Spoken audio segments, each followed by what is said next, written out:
Welcome to the Laugh and Learn, ladies and gentlemen. Hello, I'm your host, Flame Monroe, along with my beautiful co-host, Lauren Hogan. I'm here. Stick your head in the camera. Put the Hey, head, y'all. Look, put the head in. Welcome to Laugh and Learn, ladies and gentlemen. We're here, and guess who else is here? Kendall's here. Kendall's here. Hey, Kendall. And guess what, Flame S? Y'all are here. So we're going to run a real short show today because we've been getting your messages that the shorter, the better. Y'all pay more attention. So we're going to run it real quick today. We got only a few topics, some heavy, some not so heavy, but thank you guys for joining us here. We could not have this show without you. So, and we'll be back in the studio next week. The studio getting the facelift. It's getting real, and it's getting new internet, but you know, just it sound better. It says getting the facelift. So before we get started, how was your week, Miss Monroe?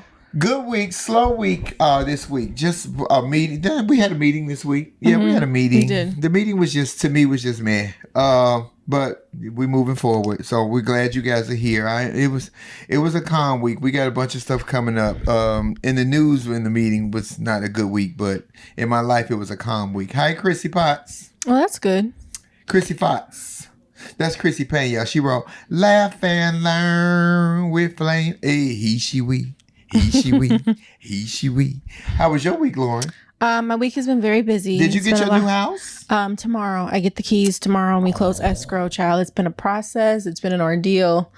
But we're almost there, which is good. Job's been very crazy. Travel's picking back up. I've been home for a week, which is nice because I ain't been home and I look like it. So. Well, we can't tell. We can't see you. Don't she look like? Don't she look like? She looks like a property owner, y'all. Don't she looks? Look, oh, thank you. Don't she looks like a property? This is what it looked like. Tiffany had to say, "This is what it looked like." Child, it's been a process, but we almost there. Hi, Fontaine. You like my afro? I'm feeling very Angela Davis, Pierre Jackson, Guadalupe Gonzalez. Why Thomas. all the additional last names?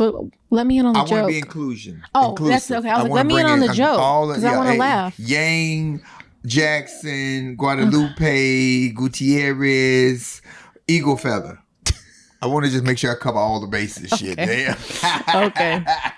Well, where we going, Lauren? Well, let's get into it because we do have a short show. Yes. But I want to start off with something.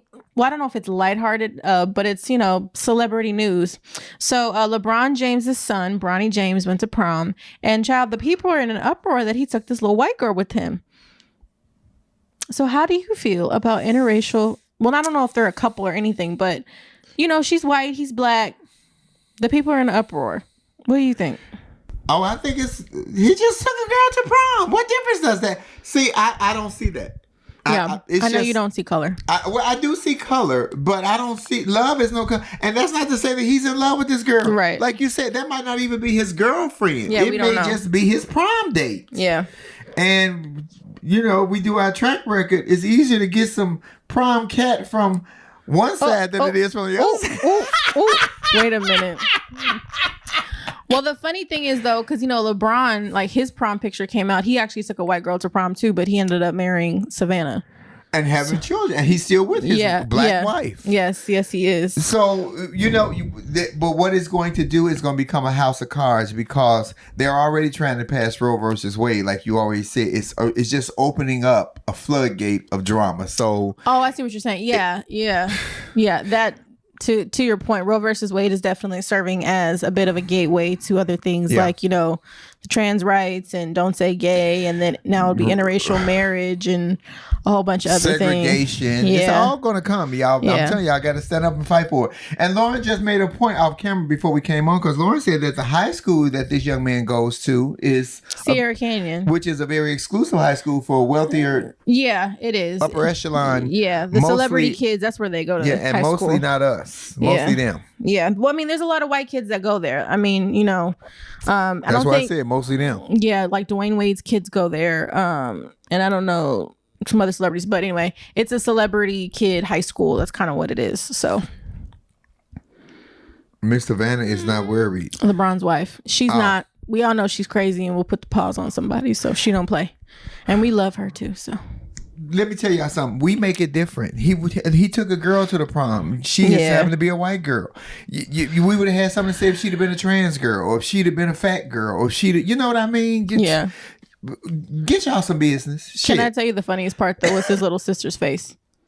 I know you didn't see it. I'm gonna show it to you afterwards. His little sister's face is hilarious. It was given like, get out. What the hell's going on? It was hilarious. Child, he took a white girl to prom, shit, and they had a good time, I'm sure. Well, how do you feel overall, though? Just, I know you said like it doesn't really affect you, but do you think the fact that like now interracial marriage and like relationships is becoming a topic of conversation now? What, like, how do you feel about that? And you know how things can potentially be effective for people who just want to be in love. Well, I purposely, they've always had an issue with interracial marriage and interracial dating. It's always, but it was kind of like downplayed for a while. But now that the racism has fucking escalated and blown up in our faces, they're looking at every little thing that can poke the bear to make it bigger. So they're going to make this an issue. They're going to make gay marriage an issue. They're going to make legalize everything an issue, because what they're trying to do is separate us again. Yeah. Then we can get back to Jim Crow and get back to segregation on their watch. They be happy as shit. But I mean, yeah, that's what's happening with Roe versus Wade at this point. They're saying, oh, you can decide it state by state. That's the same thing that happened with segregation. Yeah. It was a state, or in Jim Crow too, it was a state by state issue. So and speaking of women too, since we're on the topic of women, can we talk about these the shortage of baby formula, but how all of these white men still want us to keep our babies and have children, but how are women supposed to feed them? I'm just gonna say this, Lauren. I'm glad I didn't get pregnant during the pandemic. Thank you, Plan B 5511. Oh Lord, thank Jesus. You, Plan B, because I'm telling you, that is how did we get here to have a formula shortage in the richest and supposedly the richest country in the world? You tell me, Lauren. Child, I don't even know. I mean, the thing overall, like, gas prices are high, because that's another thing. To buy a plane ticket now is ridiculous. I had to buy a plane ticket for work the other day, and to go to DC cost $1,500. Regular, just main cabin, nothing. I mean, I get free upgrades, but still, like. And that's not first class. No, just main cabin, regular, to go from LA to DC, $1,500. So overall, I just feel like, I don't even know, the fact that we're in such turmoil and like tumultuous times with just the price of living and the cost of everything. It's crazy. And to now see that we have a shortage for baby formula, but y'all want us to keep having kids and we don't have the right to choose anymore. And we have to, at this point, possibly have kids, but not be able to provide nourishment to them is baffling to me. Yeah. I don't even know what I would do. And then I saw online where some people have harvested just tons and tons of baby food, and they sell it at astronomical prices. Oh yeah, like price gouging, like you wouldn't believe. Masks. Woo. People did the same thing with masks. They hoard it and got baby formula, and now they go online and they sell it $300 a can. Yeah, I saw one moment it said that she had to drive like 50 miles outside of her town just to try and see if she could find some, and I think she ended up finding like one can in a store, and she's got 3 kids. All on baby formula? Yeah. And I just want to make a comment too, where people are like, "Oh, you should just breastfeed your kids."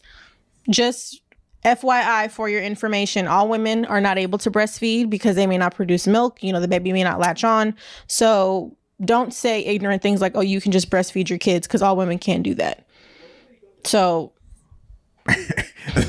Lauren, when Zeddy was a baby and I used to carry her around in my arms, I think she tried to breastfeed one time. She grabbed one of my boobs, and she realized. I did that to my dad too. She realized, oh, that ain't no milk in that titty. If you don't knock it off.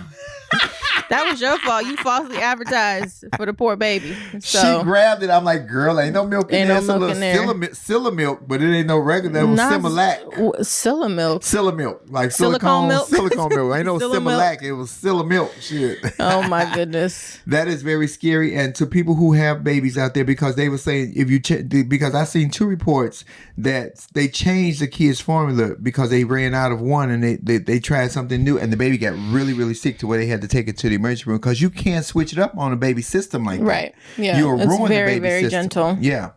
Yeah. So, Bobby Clifford, I'm gonna go. Oh, I can't even grab you. I'm not right there. Can you do it like that? Oh, that's what I just tried to do. Bobby Clifford, send us a request. We'll bring you in. We're going to start talking to some of the Flamettes. Like I said, we're going to have a short show. Mm-hmm. Yeah. Hit the thing. Yeah. Hit the thing, Lori Hoagie. Flamettes, let me tell you. Oh, shit. See, you always talking about me and my hand. I don't know how this thing works. Oh my God. How do you go back? The blood of Jesus, y'all. It ain't me. That's Lauren, y'all. Child. That ain't me. I don't know how to work an Android. I didn't told her. That is not me. That is Lauren. It is. I wouldn't want to have a baby right now because it's too scary. No. Bobby Clifford, send us a request so we can grab you real quick. Somebody saying pet milk. Pet milk is heavy, and the baby is not have to be adjusted to it. I know you can dilute it, but child, the baby still got to get adjusted to it. Yeah. Grab Pam. And then we just got a shipment of milk from overseas. But here's my question about that. So y'all willing to accept pet milk from? Did it come from China? Child, I don't even know. So now they got to test all this milk before they can get it out. But they ain't these the same places that y'all saying was pushing out coronavirus, and now we got monkeypox and whew, child. We get out of one pandemic to go to another one. This is Laugh and Learn. Hi, Bobby. Hi, Bobby. Hi, girls. How are you? Good. How are you? That's good. I was just saying that I think it's so stupid. I've heard that comment before about just breastfeed. Yes. If you didn't breastfeed or you stopped breastfeeding, you can't go back to it. So what are you supposed to do then? When you stop breastfeeding, does your body start producing milk? Yes. It dries up. Mm-hmm. It takes about 3 days. It's painful. It's sore. I didn't breastfeed, so I went through it up front. It's sore, but once it's gone, it's gone. You know, there's no tapping into it. Yeah. I mean, and I'll say this. It's an ignorant comment to say that to people. Well, now that you don't have it, go and breastfeed. Like, with what? Yeah. And like I said, every woman can't breastfeed. You know, the baby may not latch on, or she may not produce enough milk, and then the baby's not getting enough nutrients. It's not for you. Yeah. It just wasn't for me. I knew that I thought it was icky for me, and I thought I would tense up for the baby, and I'm like, that's no good either. So I was younger, and I just bottle fed from the beginning. So if this was me and my baby was 6 months old, I'd be screwed. Exactly. And then you have people making insensitive comments about you're being dramatic. Just breastfeed. That's honestly what pissed me off the most. But it's stupid. It's an ignorant thing. It's because it's not them that's going through the crisis at the time. Exactly. It's not that important to them. Well, same thing with, you know, a lot of these Republican lawmakers, you know, basically trying to ban abortion. It's interesting how they care about the fetus, but once the baby's out, it's like, oh, you're on your own.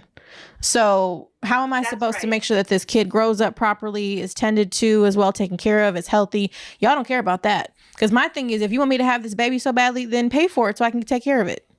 Well, I'm with you. I always I use the expression I'm pro-life because I'm pro all life, not just when it's in the womb. I want everything beyond that to be taken care of, and people don't.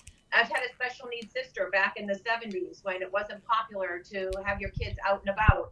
So I can tell you the circumstances for a lot of these poor kids were miserable. And these people were Bible thumping. You know, they went on to have 10 more kids, but they dumped their other kid in a home and forgot all about them. That's not pro-life. Yeah, and when you say pro-life, Bob, because I said that last week, I'm pro-life, but I'm pro-choice. When I say pro-life, I believe in life. But I mean, it's the same. To me, it's like the double thing. But I'm pro-choice. Yeah. I'm not going to tell you what to do with your body. That is your body. That's exactly it. Yeah. For me, I was pro-life. So I had my son, you know, young, single, because for me, I was pro-life. But for everybody else, I'm pro-choice. It's whatever you believe. So in Catholicism, we're taught that life begins at conception. Not all religions feel that way. Some religions feel it starts at the first breath. So I can't put my feelings on somebody else. So only for me, I can say that. For everybody else, you've got to do what's best for you. When we've been talking about the whole Roe versus Wade and abortion laws, the reason I think that, because Lauren made me, and so many of you flame women made me know that, is that white women are having abortions because they want to procreate. They want more white. They want to keep the white race more, so they want to have more and more white babies. But I think a lot of white women, and not you, Bobby, but I think a lot of these white women have realized that a lot of the kids that they are having are turning out to be a little, cause a lot. No, and I say it as a joke, but I mean it because you have no control over. Like, I'm not giving the cowardice murderer in Buffalo a pass. But his parents came on to say that we didn't know and that he was depressed because of the pandemic. Well, shit, we all depressed because of the pandemic. We all had a hard up. That is an excuse and a cop-out. But I do believe that a lot of women, white women, to say that they don't want to have more children because they don't know who their child is going to grow up and become. I don't think that it becomes more of an embarrassment than it is a shame. I don't want my... And I'm transgender. I'm one to speak. I'm a transgender father of 3 kids. My kids probably would have been expected to grow up and be kind of fucked up, but they not, because I'm trying to raise them normal because it was important to me. You're grounded. So, and these family, I mean, sometimes you remember this expression, Flame. This is an old timey expression, so maybe Lauren might not know as much, but people would say, "Oh, that kid's a bad seed." Lauren was where her mama taught her all the old people shit. You can have really good parents, and sometimes there is a kid who's got something off. Yeah. And that doesn't take away. This kid could be mentally ill, but that doesn't mean he's not a racist. And they're 2 separate things, unless you believe that racism is a form of mental illness too. And which is not. That could be as well. I don't know. I'm not a professional. Well, if that coward last week was mentally ill and racist. He's definitely racist. But when he got to the white man and he said, "I'm sorry," in the midst of killing black folks, and went on to continue killing black folks, whatever we thought that you was going to try to pull as a plea, you threw that right out the window. As they said, don't throw out the baby with the bathwater, nigga. You throw out the baby, the bathtub, the water, and the soap. Shit. It's the hate, though. That's what I'm speaking to. When I think of him as mentally, you can't be that hateful. So that instance where he saw the white person and apologized, that even drove it home even more to me. Yeah. That's how hateful. And so there's something got to be off, but it doesn't make a difference. You control it. Take a pill. Get some help. You don't go in and you don't kill a bunch of people. If we have depression and bipolar, when we make those people take in medication, people, who have other issues. Well, shit, we all depressed. We ain't going around shooting people. We ain't driving 4 hours to somebody else's neighborhood. And not even that, on that day, because he went to the store to scope out the place and talk to black people.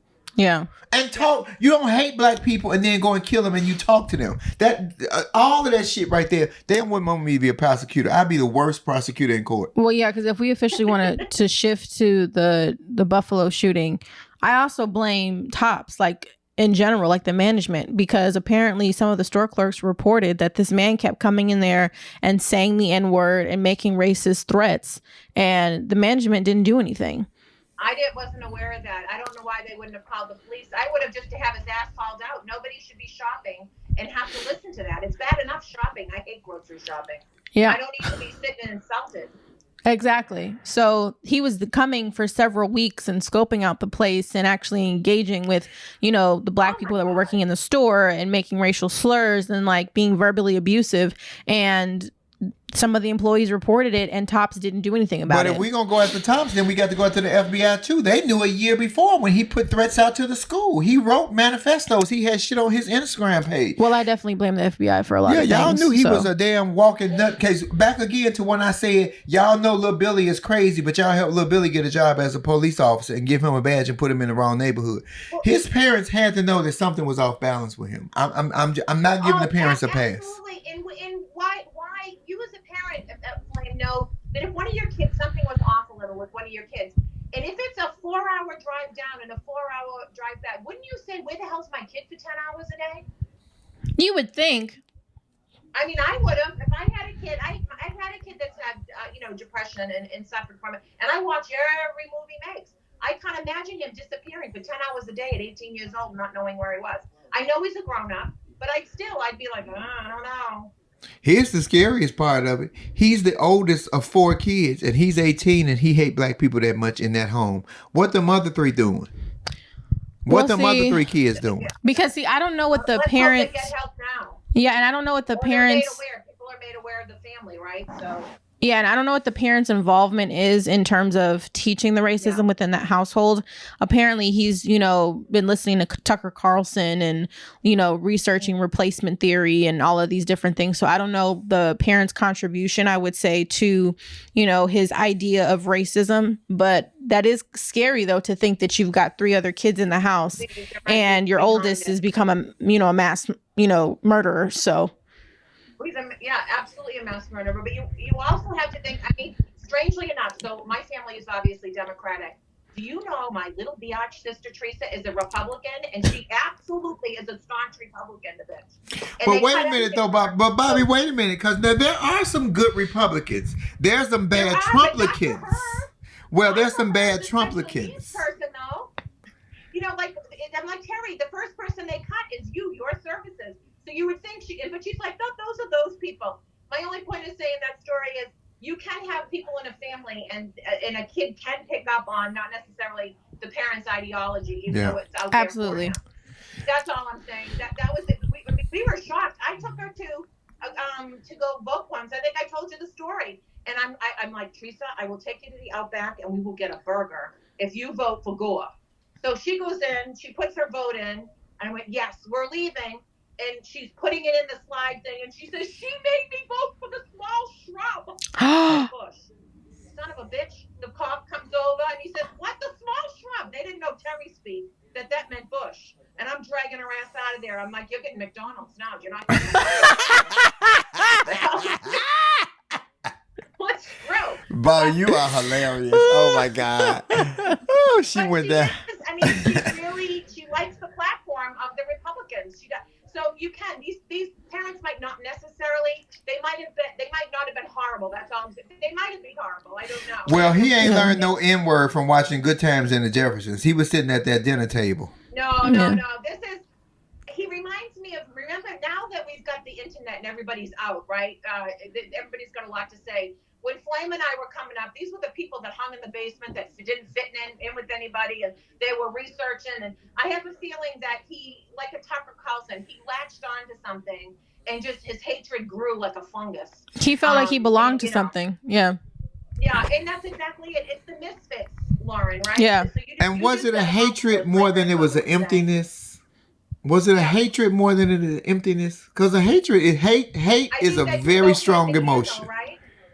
Yeah, but I think I'm like Lauren. He needed something. He needed to feel like he belonged to something. Yeah. And they said that he was initiated on the internet by 18 people that he never even saw their faces. This is showing you that this was a lost human being that needed something to validate, to make me feel like I'm a whole person. I'm sorry that it went down this way, especially for the families that died. But I hate that he got away without incident. And I mean, I'm saying that, and I mean that completely. Well, I just think it's. I don't know how.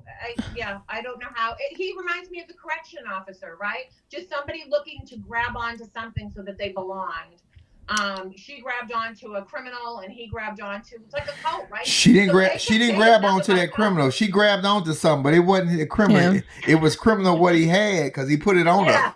I just find it so baffling that look for belonging. I just think it's baffling that he got arrested with no incident. Yeah, with no incident. No incident. Not a scratch on him. No. They gave him time to take off his tactical gear and everything. I think that's the part that's most baffling to me. Had that been one of us, we'd have been dead. Been a method to that madness, though, guys. I think that they didn't want anything to go down that was wrong. They didn't want it to be perceived as he was being abused. They also wanted to see, as he took each layer, what was underneath, potentially. And remember, everybody's got cameras now. They didn't want to go on, being shown that he was being abused in any way. That's just he should have been. He should have been. That's the crap for me because I think 2 days prior, there was an incident in Oklahoma where a black man was shot by cops and he had his hands up. So I don't really. No, I don't. But each place is somewhere a little different. I'm just saying, I'm wondering because Buffalo's a big city, right? You know what's so scary, Bobby? If I was in the store, so just say, I'm just giving you guys for instance. So if I was in the store or some other black person was in the store and they had a weapon on them and this went down and they got to a place where they could see him and they shot him. They shot him in his head because he had on body armors. They shot him in his head a couple times, and even if he didn't die. If the black person came out with a gun who would have been the hero, and that's all they saw and they wasn't aware, they would have shot that black man with that gun and he saved lives. They would have shot him. Their hand, absolutely. They would have had to have even with his hands up, they would have shot him. Yeah, no, he wouldn't have been able to. I would say even, so this kind of teaches us, not that I have a gun or a weapon, your head, but it's a tiny target. I'd shoot for the legs, the ankles below, at least get him on his ass. The only place he didn't have the armor, right? He had the pants down to the knees. So I don't know. The neck up is a great target if you ever go to the gun range. Yeah, but that's tiny. It's. I don't know how. The neck up is a great target if you ever go to the gun range. Yeah. Shit. Does everybody hear it? I hope y'all did, because I said the neck up. Shit. Well, Miss Bobby Clifford, thank you as always for joining us. We love you dearly. Thank you, Bobby. Next Monday is Memorial Day, so we may not be on live next Monday because Lauren gonna be out of town and I'm gonna be pregnant and Kendall getting married and just a whole lot going on. Shit, look at me just predicting shit. Making up stuff. Oh. Thank you, Bobby. All right, bye. Flamettes, I'll tell you, it was a short show, but it is so imperative that before we leave this show, we must tell you guys that they have implemented so many voting restrictions in so many different states. And there's so many laws now that are legislation being assigned to committees. Push it. And we keep telling you guys, please don't fall for the okie doke. Lauren taught me a very valuable lesson that she has taught to you all as well as everybody within her listening ear. If it was not so important, if our vote was not so important, they wouldn't be doing everything they can to make our votes go away and not count. Don't listen to nobody telling you not to vote. You need some inspiration. Damn it, watch Selma. Watch the movie Selma. There's quite a few movies that you can watch. Yeah, you need but some definitely watch inspiration. Selma. But to see that you need this it is your responsibility to your ancestors, to your future, and to your present right now, because they if you're not paying attention to what is happening right in our faces, the Republicans are playing hardball, and this is only 2022. In 2024, if we don't do something to shake up the table, we're gonna be fucked. Well, 2022 matters as well because we're getting governors, Senate seats are coming up to primaries are happening now. Yeah. And, in some of those swing states like the Pennsylvanias, Ohio was kind of a lost cause because that's always been a red state. But some of these swing states are having, elections and Republicans are, kind of getting those votes. What's the theory they're running off? The replacement theory. Oh, yeah. Pennsylvania, the guy he's a front runner because of that whole replacement theory. Because they putting all this bullshit in y'all head and y'all buying it and believing it. You got to start reading and researching. Stop listening to the popular news and listen to the news that's not so popular, to the people who are out in the world. They might teach you something more than what the popular news is teaching you. Yeah. Ooh, short version, short episode. Thank you, Kendall. Come on, Lauren. Do it. Are we saying our line? We saying our line. I'm like talking about do it. Do what? No, I'm just kidding. Here at Laugh and Learn, we have a saying that we're not trying to get anybody to change your mind. We're simply trying to get you to use your mind because in order to use your mind, you have to have one. And I would just want to really enforce everyone here to use your mind and think for yourself. All that critical race theory they say they're trying to remove, think for yourself. Because I'm telling you, the life you save may be yours and your people. Oh, you got a little Barry White bass in that last little bit. I know that voice had that. Come on, Barry. The he of the he, she, we said the she and the we was canceled. The he was showing up and taking over. Thank you guys for joining us here. Please download our episodes on iHeart under the Black Effect Network or Apple, Spotify, Amazon, wherever you listen to your podcast. And follow Lauren Hogan where? Oh, you can follow me on Instagram at Lauren Armani H or on YouTube at Lauren Hogan. We do have a new episode up. It's not on my page yet. It's on Flame's page. I'm going to upload mine when I get back to my computer. And you can follow Flame at Monroe Flame on Instagram or Marcus Flame Monroe Parker on Facebook or Flame Monroe on YouTube. And don't follow her Twitter because it's full of porn. And don't listen to my voice right now because he is not having no parts of the she or the we. Barry is taking over you, okay? Thank you guys for joining us. Thank you, Kendall. Flamettes, we appreciate you guys. We couldn't do this without you. It's a short week.